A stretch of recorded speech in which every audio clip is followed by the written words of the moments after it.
Welcome to Live to Lead, with compliments from Bishop N. Dean Clapper, the founder and the visionary of God Never Fails Revival Church. We are broadcasting from our Johannesburg studios of God Never Fails Television, and then of course our God Never Fails YouTube channel and our Facebook live streaming. It's such an honor for me every Thursday afternoon at this time to do nothing but sit here and share some few words of wisdom to inspire you, to encourage you to live a life of influence and impact. Because in this program, we are fully persuaded that as long as you're alive, you are alive so you can impact and influence your society, your world, your generation. And we encourage you to do that. We help one another to be able to do that. And we are going to be doing that today by going to our part 2 of Wisdom for Leading in Crisis. Part 2, Wisdom for Leading in Crisis, part 2. You remember that part 1 dealt with crisis management, and this particular part 2 deals with surviving the crisis. And in all the 3 parts, and then the part 3 will deal with thriving in the new normal. And all the 3 parts, we have a common verse that we are reading. It's 2 Chronicles chapter 1, verse 10 from the New King James Version. 2 Chronicles chapter 1, verse 10, and it reads, "Now give me wisdom and knowledge, that I may go out and come in before this people. For who can judge this great people of yours?" This is King Solomon, who, when he was asked to lead the nation of Israel, he was then asked to ask for anything he needed. And guess what? He asked for wisdom and knowledge, because he understood that he is leading people that belong to God. And he actually said, who on earth can lead the people of God? So, because they belong to God, so he asked for wisdom. He saw it as a very challenging task to do, to lead a nation. So he asked God, give me wisdom and knowledge. And we emphasized last time that he never asked for resources, he never asked for money, he never asked for rubies and diamonds, etc., but he asked for wisdom and knowledge. And we know that it is wisdom that actually brings all these other things. And indeed, all these other things, they did come. He became the wealthiest person on earth, and Israel became the wealthiest nation on earth during that time. So we know that wisdom is critical, and hence we're talking about having wisdom for leading in crisis. And by the way, you need wisdom, even when there is no crisis, just leading the people of God, leading your organization, leading your nation, your family, your business. You need wisdom.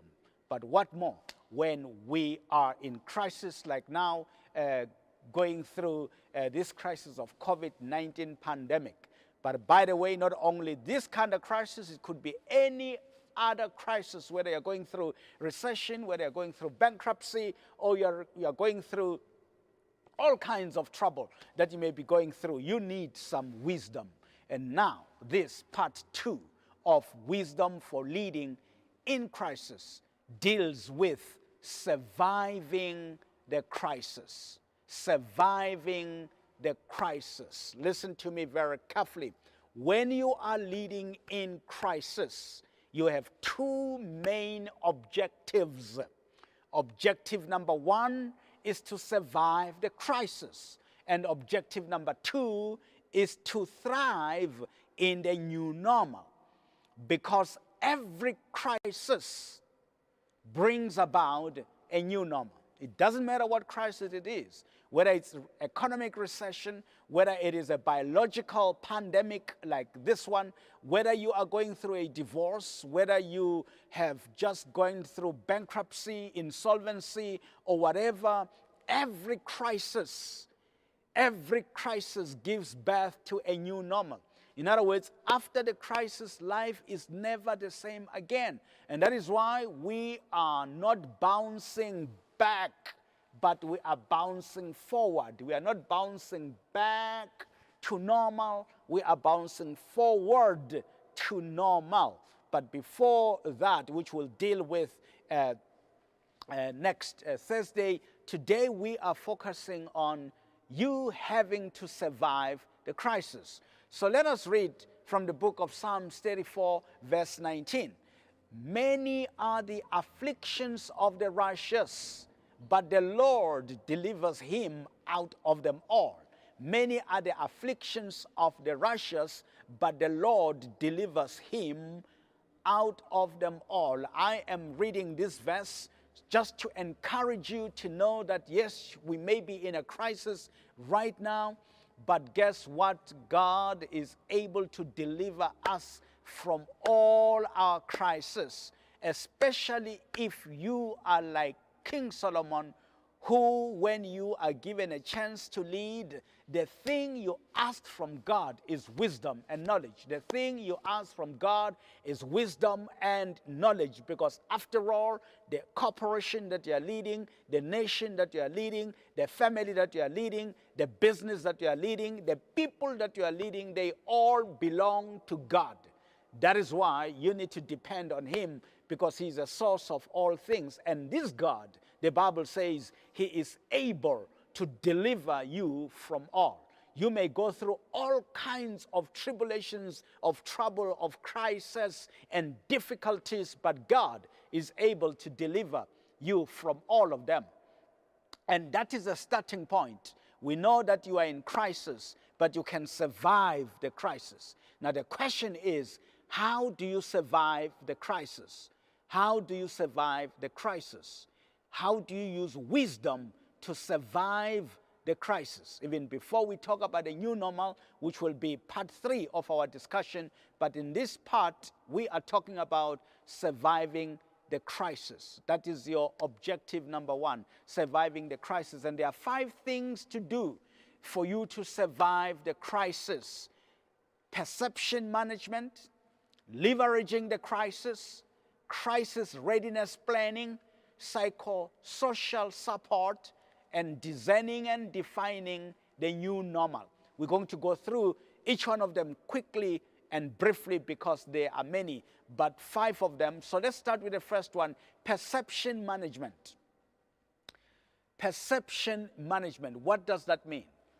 In other words, for you to survive, remember we are talking about surviving the crisis. A crisis is an event that you do not have control over. But the good news is we do have control over our minds. Perception management means we must manage our perception of the crisis. We must manage the way we perceive the crisis, the way we look at the event. Why? We have always said that it is not what happens to you that matters, but it's how you respond to what happens to you. But how you respond to what happens to you, that is influenced by how you perceive the event or how you interpret the event. So the event, no matter how dangerous it may be, this event is going to have some effect on you, but no matter how dangerous it may be, you can somehow influence the magnitude of the negative impact on you. In other words, to the extent that you are able to manage how you see the event, that will determine how the event will have an impact on you. So you can lessen the negative impact of the event just by managing the perception. It depends on how you look at it. So perception happens in the following way. When an event happens, just like the COVID-19 pandemic happened, or you lose a loved one, or you go through divorce, or something bad happens, you, through your five senses, you see it or hear it or touch it or smell it or whatever. As you see it, as you sense the event, you develop some thoughts about the event. Good perception management means that you must have positive thoughts about what is happening. Because if you have positive thoughts about what is happening, then you will have a positive feeling about it, and the actions will also be positive, and the results will also be positive. But we know that sometimes the event is so harsh that you hardly have positive thoughts about the event. In which case, that the thoughts may not be that good about the event, but you still can do something as part of your perception management. And what is that? You must now attach positive meaning to the thoughts that you have about the event. Let me say that again. You need to attach a positive meaning to the thoughts, whether positive or negative, the thoughts you have about the event that has happened to you. Attach a positive meaning. Attach a helpful meaning, a useful meaning to the thoughts, whether negative or positive, that you have about what has happened. I know that can be difficult, but it's something that you can do with practice. This is what happened to me as a practical example. When in March, our President Cyril Ramaphosa announced that because of this pandemic, the country is going on a lockdown for 21 days. That announcement messed me up for a few minutes because I knew that there will be no more training, because my business is into training groups of people. Part of it, in fact, the larger part of it is training groups of people.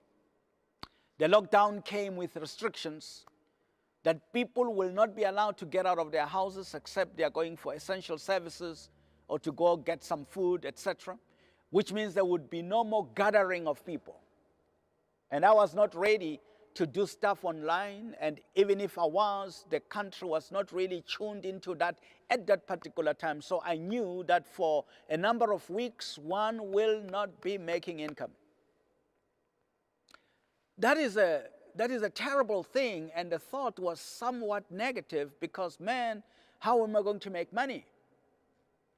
But I decided to attach a positive meaning, a useful meaning, a helpful meaning to this thing called lockdown.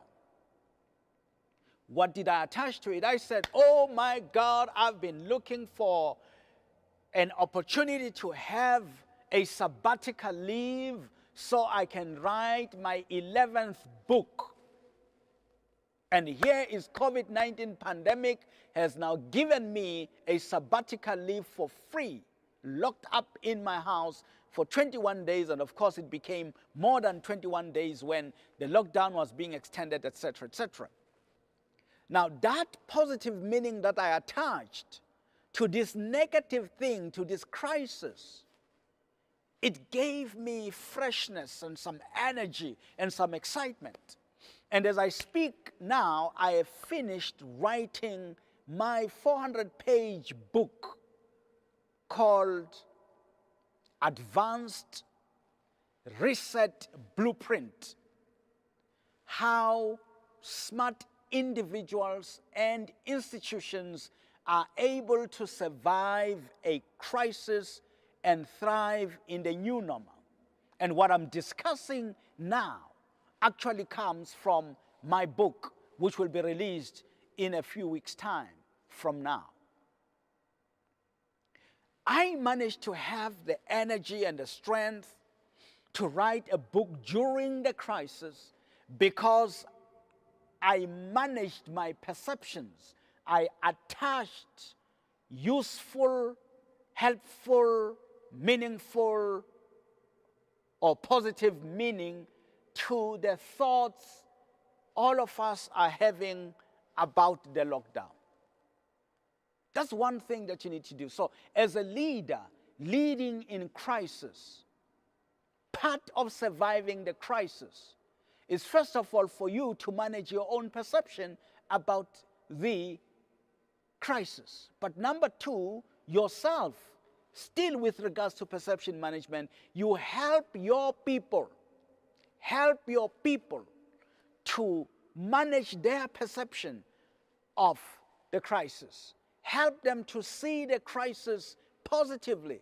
Help them to attach positive meaning to the crisis. It may be a tough thing to do, but you can do it. Whether you do that through stories, whether you do that through all kinds of ways and coming up with ideas, let your people begin to see the thing differently. So that is the first thing you do. The first thing you do for you to manage or rather to survive the crisis is perception management. The second one is leveraging the crisis. You have to leverage the crisis. To leverage, it means to make something work for you. To leverage a thing is to make a thing work for you. To leverage a thing is to cooperate with a thing to your benefit. That's what it means to leverage. Make something work for you. It's almost like get double for your trouble. It's almost like saying make failure work for you. So fail forward. When you fall, pick something up. When you fall, pick something. Let it benefit you. Leverage the crisis. Leverage the crisis. We don't have enough time to do this, but there's a lot you can do when you leverage the crisis. As an example, during this COVID-19 pandemic, we're talking of a lockdown. It's one thing that is a very harsh thing. We are locked down, meaning we are slowed down. We stay at home. We do less things. But here is how you can leverage the lockdown, which is really part of the crisis. What must happen during lockdown if it is to work for you? Well, during lockdown, you do three things. One, you take cover. You take cover so that you are safe from the virus. But you take cover so that you are safe from these talks about divorce. If you are going through a divorce, take cover. That's a lockdown. Move away from people who are talking negative things so that it doesn't harm you any further. The virus doesn't harm you any further. The virus of talk doesn't harm you any further. Take cover. But when you take cover for safety, you also recover. It's time to recover. Not only take cover, but you also recover. Recover some energy. Recover some strength. Remember, the virus has bombarded you. Remember, the divorce has bombarded you. Remember, the recession has messed you up. You have lost some energy and some strength through worry and other ways. But during lockdown, you recover the strength. You recover the energy. But the third thing you must do during lockdown, very important, so that you can get double for your trouble, is you discover. Discover new ways of doing business. Discover new strategies. Discover new approaches to doing life. So that when all is over, you can now take over your life. Because remember, the crisis has taken over your life. That's why you are taking cover, recovering, but you must also discover so you can take over later on. Now, the good thing here is that you have leveraged the crisis. You are getting double for your trouble. Why? at the end of the storm, at the end of the crisis, you have a skill you never had before the crisis. You have a new strategy you never had before the crisis. You have a new way of doing business you never had before the crisis. Like me right now, because of the crisis, I've been forced to learn to do training and coaching online, something that I never did. I always enjoyed mixing with people physically. I know some of my colleagues were already online, but I was not really being serious about it that much. But guess what? Right now, I'm doing lots of online training, online coaching, online advice. I'm an online soundboard for some captains of industry, etc. Doing lots of things. So at the end of the crisis, post-COVID-19 pandemic, guess what? I have an additional skill that I never heard before. I have a new book that I did not have before, leveraging the crisis. So that's the second thing that you do. So number one, you need to manage your perception. Number two, you leverage the crisis. Number three, there's something called crisis readiness planning.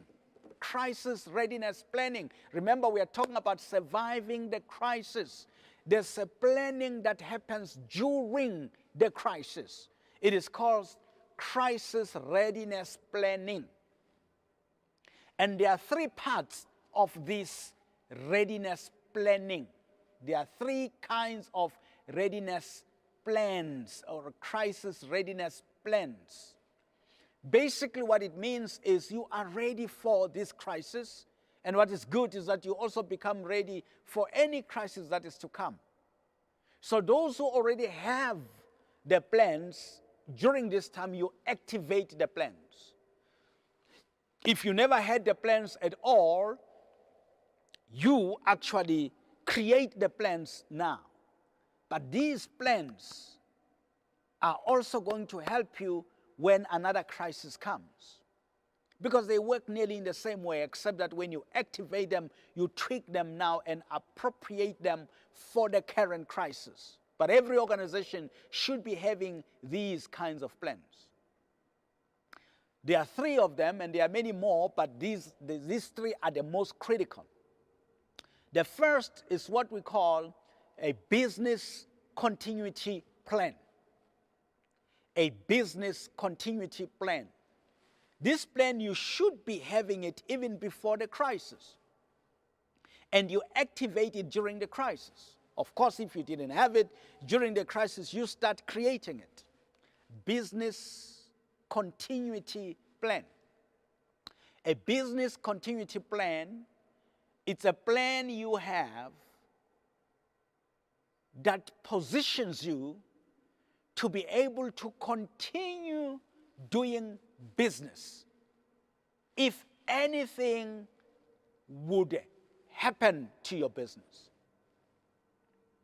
So if you are having running a big company, for example, part of a business continuity plan is to think ahead about, should there be a fire that is going to burn this whole building? Let's say it's the Department of Education head office in the country. Should there be a fire or an earthquake or whatever that will destroy this building altogether? Will we, the following day or the following 3 days, continue to do the work of educating the nation, even if this shall have happened? That's a serious thinking. It's a serious plan. In fact, that's how we deal with it. Should there be something so serious that will wipe away this business? Will this business continue? That's called a business continuity plan. That even gets into more serious things like, should the CEO of this company, together with 7 or 5 or 10 executives, should something happen that all of them die at once, will we be able to continue running this business? Do we have a plan? If all the top 7 executives of this big company, like Vodacom, like Coca-Cola, like whatever, should they all go at once? like it once happened with Cell C, where senior executives traveled in an aircraft, private jet, to go for some strategic planning, and Cell C was still new then, and they all died in an accident. You need to be asking that question. Even at a personal level, should I be stricken by some disease that I'm now on a wheelchair or whatever, will I continue to live or to run a business? Very difficult things. But you see, as difficult as these things may be, we need to have them. Why? COVID-19 pandemic has actually shown that we need to have them. So serious organizations, for example, as part of their business continuity planning, they should be talking about, do we have the reserves, for example? So that if there is trouble that is going to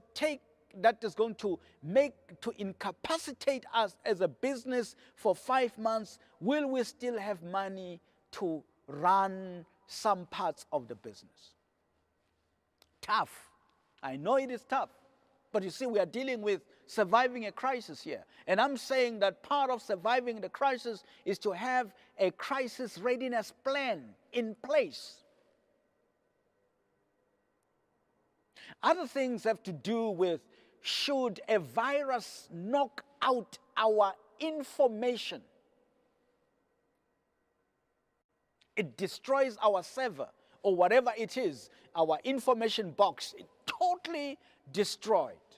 Is our information stored somewhere else as well, so that we can go and access that information, or it will be over all records? Imagine the High Court of South Africa or the Constitutional Court or the Supreme Court of South Africa, the whole information gone, the files, all of them gone.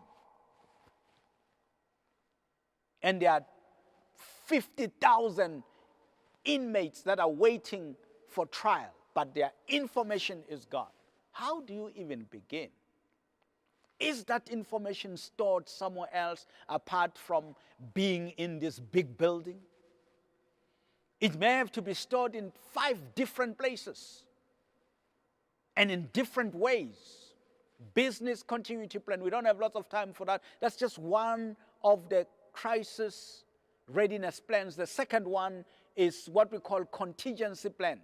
It's nearly the same as this, but the contingency plan simply means that we have this plan. Should this plan not work well, can we immediately jump onto another plan?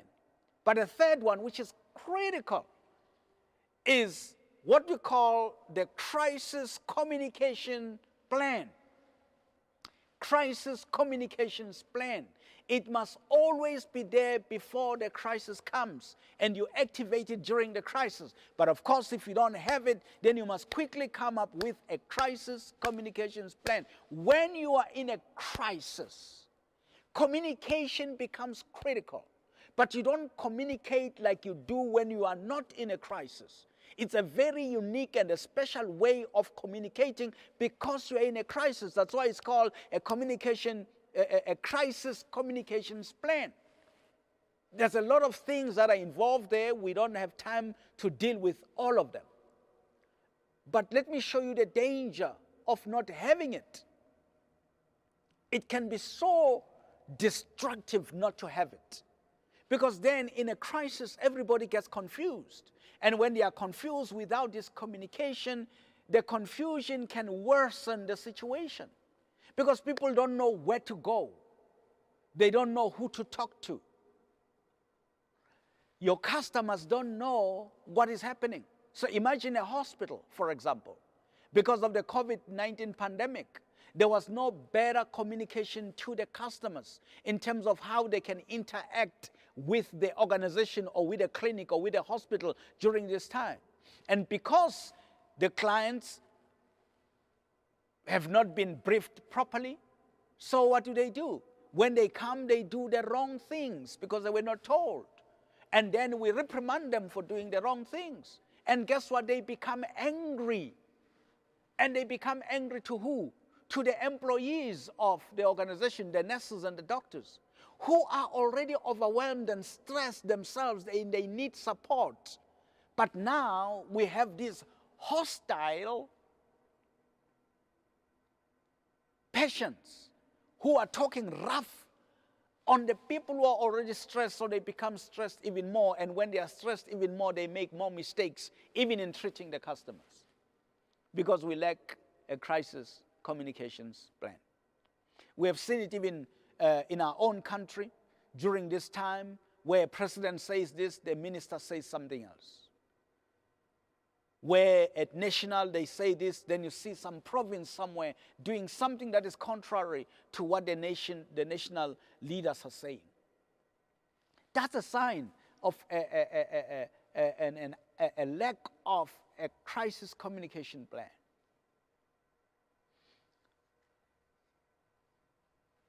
It is just one of the crisis readiness plans. So we have mentioned 3 of crisis readiness plans. It's a business continuity plan, it's a contingency plan, it's a crisis communications plan. So we have said 5 things to do to survive the crisis. Number 1, perception management. Number 2, leveraging the crisis. Number 3, crisis readiness planning. Number 4, psychosocial support. I cannot overemphasize this one. Psychosocial support. Every crisis will put pressure on the people that are working in an organization. The worker will be under pressure. The workplace will be under pressure, but specifically the worker, especially in situations like this where we have the caregivers, whether they are working in the community doing screening and testing, whether they are nurses and doctors working in the clinics, in hospitals, but even employees in municipalities and somewhere else, whether they are police people, the defense force, etc., rendering essential services. And even when the lockdown is being relaxed a little bit and people are going back to work, they need to be working in a very difficult environment, social distancing, and obsession about cleanliness and hygiene and all other things, working virtually, etc. All these things, they are bringing so much stress on people. And when stress is not managed, it overwhelms people. It makes people to be frustrated, depressed, and have suicidal tendencies. Post-traumatic stress disorders, they multiply.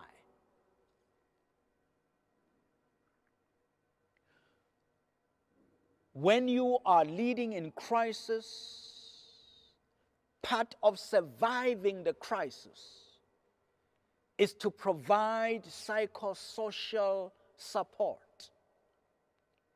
You may not provide it yourself directly because you may not be a professional practitioner in that space. You may not have knowledge of mental health care. You may not be a psychologist or a clinical psychologist or a behavioral psychologist. But as a leader, you need to provide for such. Provide for psychosocial support. Allow for debriefing to take place in the workplace. Get specialists to come and assist. Create what we call psychosocial support groups and networks within your organization.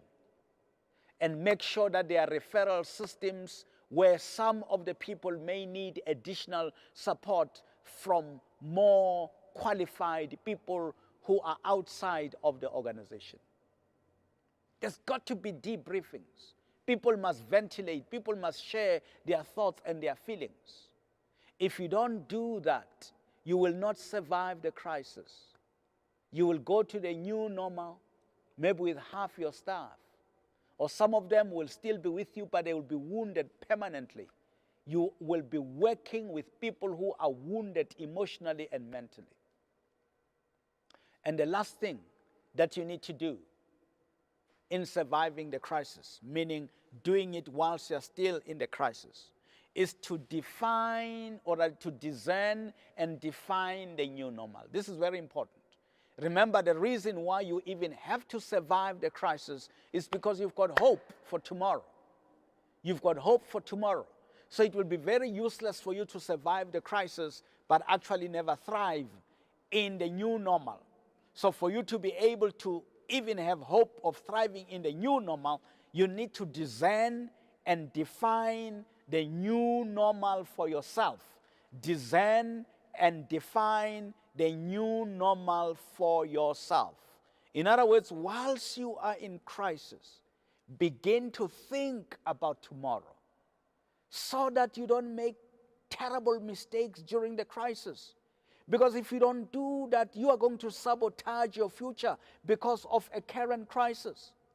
In other words, don't be reactionary, you must be responsive. Being reactive, it means you are doing things because of the current crisis without thinking about tomorrow.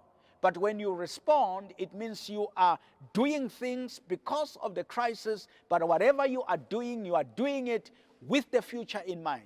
You know that there is a new normal. You know that there is a new world. You know that there is a promised land. You are going somewhere. So even though we are in trouble now, the way we do things right now, that must be done with tomorrow in mind. It is therefore important for you to discern it and define it. Because if there are things that we must throw away now for us to survive, the choice between throwing away item A and item B, it should really be informed by how does the new normal look like, so that we throw something that we may not need then. The reason why you're throwing it away is so we can survive. But then if there are two things and you need to throw away one thing so that the boat does not sink, the decision as to whether we throw away A or B, because we must throw away one of the two, it must really depend on where we are going to. How does it look like? You must have discerned and defined the new normal, so that you throw away something that we don't need now and we won't need tomorrow, and remain with something that we may not need now but will definitely need tomorrow. So this is a very important thing for you to discern and define the new normal. And because of time, I will not do that. I will begin part 3 called Thriving in the New Normal by helping you to define the new normal. But I must emphasize, this definition of the new normal must happen whilst you are still in crisis or in transition on your way to the new normal. Thank you for watching today. We need to stop here because of time, but thank you for supporting us. Thank you for watching this program. I hope we are always organizing to watch this program together with your colleagues, with your followers, with your associates, and tell others that whom you love that they should watch this, because I know that it will help them for sure. And also support us as well by always liking our page, Facebook page, liking our GNF YouTube channel, and tell others to do the same. And if possible, support us even financially so we can keep our license of GNF television, because this is an NGO, it's a Section 21 organization, it's a not-for-profit organization, but we are seeking to do our best to make a difference in the world. And you can assist us to be able to do that. Thank you so much for joining us today. We'll see you again next time.